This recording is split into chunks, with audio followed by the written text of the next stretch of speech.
Hello guys. आज हम आप लोगों के लिए एक न्यू टॉपिक क्रेब साइकिल लेकर आए हैं। इस टॉपिक से बच्चों को अक्सर बहुत डर लगता है और उनका क्वेश्चन फंस जाता है। तो चलिए हम एक्सप्लेन करते हैं और ये पढ़ने के बाद आप लोगों के क्वेश्चन कोई नहीं फंसने वाला है। तो चलिए फटाफट स्टार्ट कर देते हैं। Krebs cycle, another name of Krebs cycle citric acid cycle और ट्राई कार्बोक्सिलिक एसिड साइकिल। इसका दूसरा नाम है, क्रेब साइकिल को हम सिट्रिक एसिड साइकिल के नाम से जानते हैं और इसको ट्राई कार्बोक्सिलिक एसिड साइकिल के नाम से भी जानते हैं। ट्राई कार्बोक्सिलिक एसिड साइकिल, ठीक है।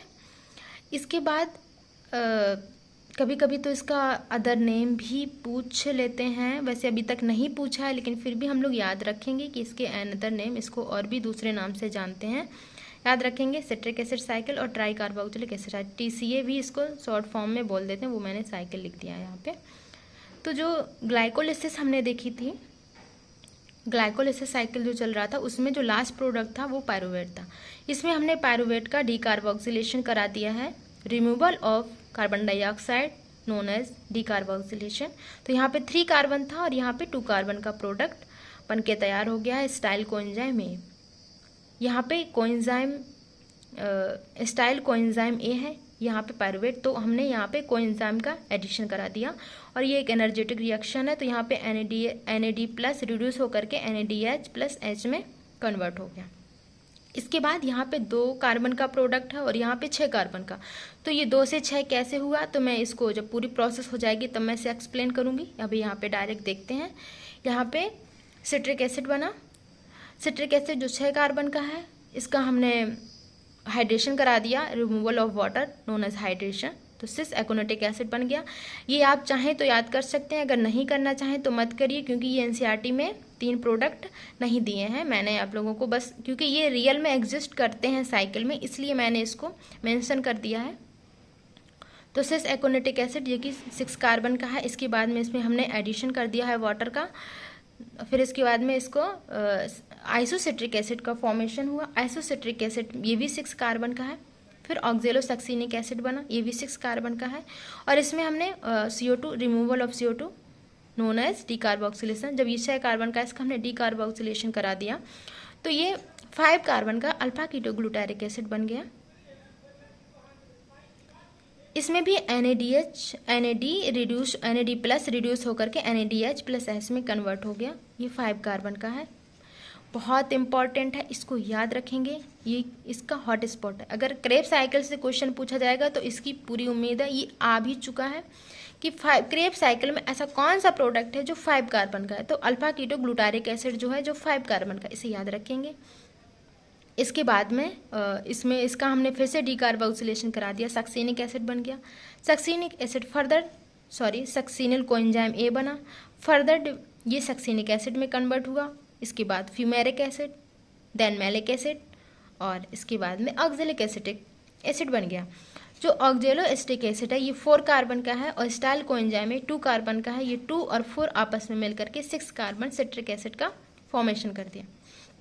अभी हम साइकिल देख रहे हैं तो हमें देखने में लग रहा है कि जो सिट्रिक एसिड है ये इसका फर्स्ट प्रोडक्ट है, बट नहीं, NCERT में डायरेक्ट लाइन दिया है कि जो ऑक्जेलोएस्टिक एसिड है ये फर्स्ट प्रोडक्ट है।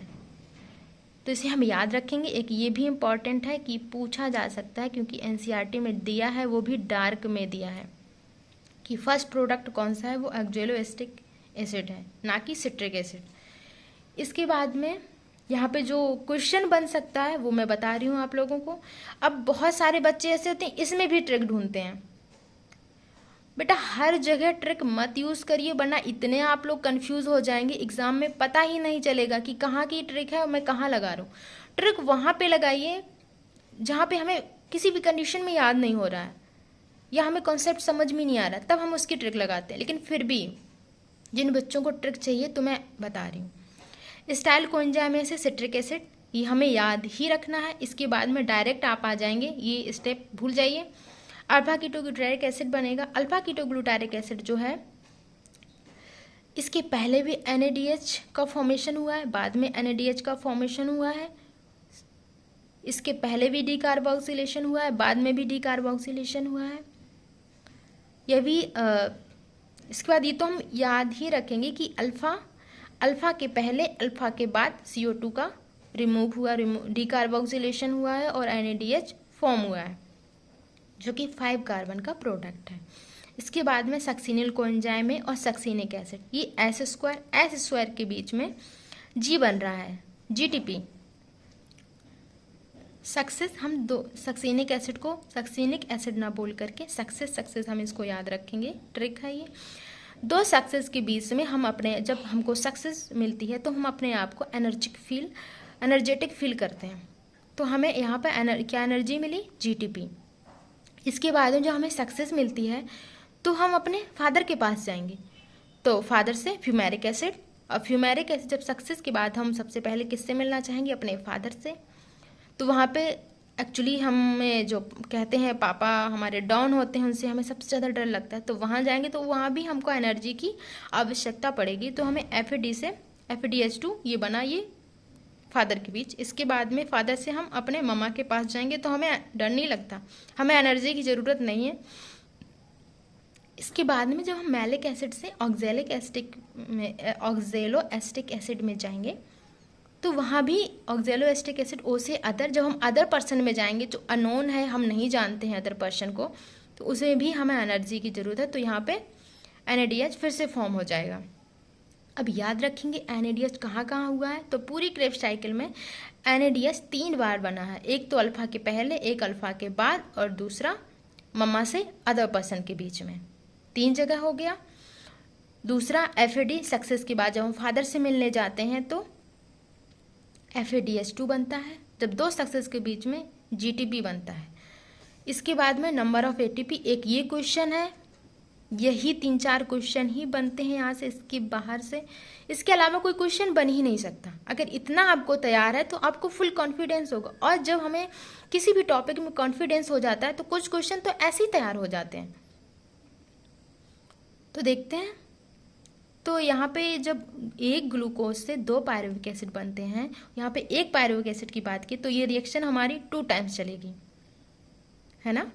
तो 2 बार हमारी रिएक्शन चलेगी, तो एक बार में 3 बन रहे हैं तो 2 में 6 बनेंगे, और 6 में एक NAD में 3 ATP बनते हैं, तो 6 में 18 ATP बनेंगे।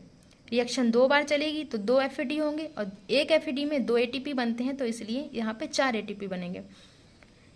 एक GTP से एक ही ATP बनता है, तो यहाँ पे 2 ATP बनेंगे, और टोटल काउंट करके 24 ATP। तो एक ये क्वेश्चन बन सकता है कि क्रेब्स साइकिल में टोटल नंबर ऑफ ATP कितने बनते हैं, तो 24।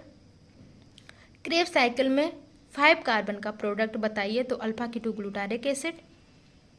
कितनी बार डीकार्बोक्सिलेशन होता है, तो अल्फा के पहले, अल्फा के बाद, और एक वहाँ पे पायरुवेट से जब एसिटाइल कोएंजाइम A ला रहे थे तब भी बना था, लेकिन वो क्रेब्स साइकिल में काउंट नहीं होगा क्योंकि वो बाहर है। क्रेब्स साइकिल हमारी ये है, और हम याद करने के लिए यहाँ पे ये जो मिड पॉइंट है हमारा अल्फा कीटो ग्लूटारिक एसिड, यहाँ पे हम डिवाइड कर देंगे, ये मैंने लाइन खींच रखी है।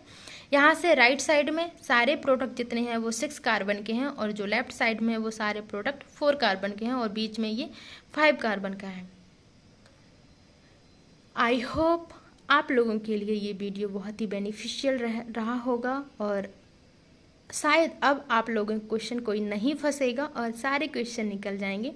तो अभी तक इस चैनल को जिन्होंने सब्सक्राइब नहीं किया है, जो न्यू हैं, जिन्होंने सब्सक्राइब नहीं किया है, तो वो प्लीज़ सब्सक्राइब कर दें, लाइक कर दें और इसे शेयर कर दें। Thank you.